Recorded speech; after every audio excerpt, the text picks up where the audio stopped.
دا په تورخم کې له پاکستانه د راستنیدونکو کډوالو هغه مشتغاله ده.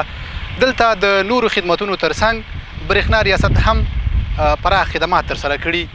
د دې مشتغالې ټولو اوسیدونکو ته یې برېښنا په بشپړ ډول رسولې او اوسیدونکي اوس په رڼۍ کې خپل ژوند تېروي.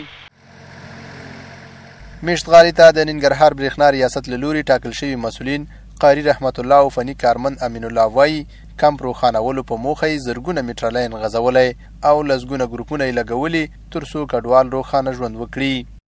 تقریبا موږ په دې 2 ورځو کې 1.5 زره متر لاین ځغلولی دی او دغه پایګانې هم دغه کړي تقریبا 40 پایګانې هم دا لګولي دي د لرګي تر څو پورې چې نور سیستم برابرېږي دلته شهرک شروع کېږي د کیمپ په حق دغې باندې نو هغې دپاره به آینده کې انشاءالله مشران سره کوم تصمیم ونیو هماغه شانته به موږ خدمت ترسره کوو. شپه ورځ فني کارمندان هلې ځلې کوو تر څو خپلو هیوادوالو ته برېښنا برابره کړو. په دې باندې موږ ویاړو چې هغه هیوادوال چې زموږ په پاکستان هیواد کې اوسېږي د سختو او تنګو سره یې ژوند تېر کړی دی نو چې اوس زموږ هیواد ته راغله خپل هیواد ته راغله نو باید په دې کې هغې ستړیا احساس نه کړي او موږ په ویاړ سره او په ډېر خوشحالۍ باندې او په فخر سره موږ دې ته خدمت کوو. دا موږ ته خوند راکوي چې د شپې او د ورځې موږ دې ته ګرځو او موږ دې ته خدمت کوو.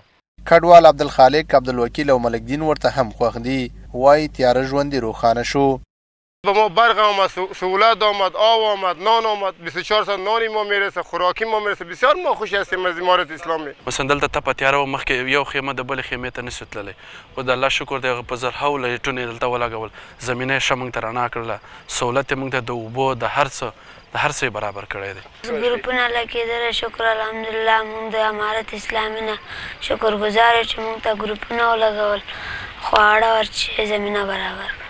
دغه برېښنا د جنراتورونو په ذریعه برابرېږي.